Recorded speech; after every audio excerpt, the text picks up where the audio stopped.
David Scott. With vote totals pouring in tonight for city elections, one of the big races we're focusing on, Mayor of Austin. Right now, incumbent Lee Leffingwell is out in front, and he is followed by former council member Bridget Shea and also challenger Clay Defoe. Now, that's amid a potential record low voter turnout. The Travis County Clerk projects only 10% of registered voters took part in this election.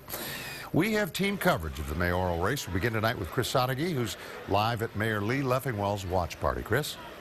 Well, David, all night long, Leffingwell talked about that low voter turnout, and also he said that he didn't want to get ahead of himself, but as the night went on, he did feel very confident. Well, just within the last few minutes, Councilman Mike Martinez, whose party is also here at Schultz Garden, he declared victory, and now in just a few minutes, we're expecting Lee Leffingwell to do the same. He got out to a big lead after the early voting numbers. It appears that those numbers will hold up and that we will not even have to go to the runoff. We are expected to have the mayor in just a few minutes live. Stay tuned to KXAN. In just the next few minutes, the mayor is making his rounds. He's expected to talk to us right before getting up on stage and declaring that he has won yet another term as Austin mayor. David, back to you.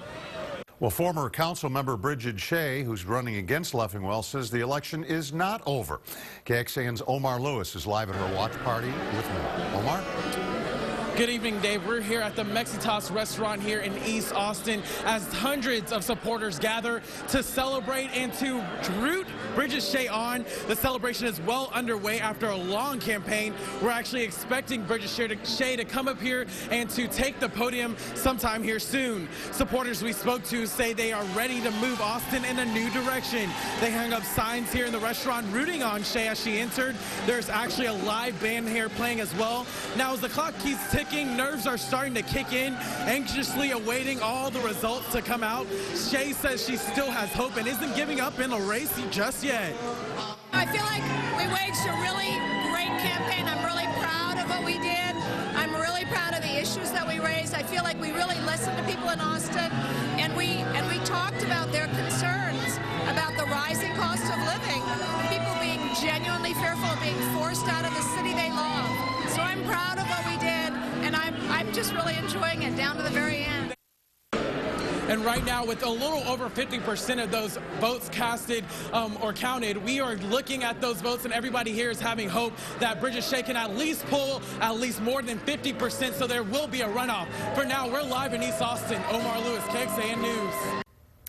And right now, challenger Clay Defoe is in third place, but he says he's proud of the difference he made. He's been an outspoken critic of Mayor Leffingwell's leadership, especially when it comes to what he calls corporate welfare.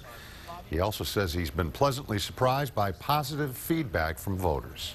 People that really agree with us and appreciate my stance on the corporate welfare, saying no to giving millions of our tax revenue and subsidies away to these major corporations like Formula One and Apple.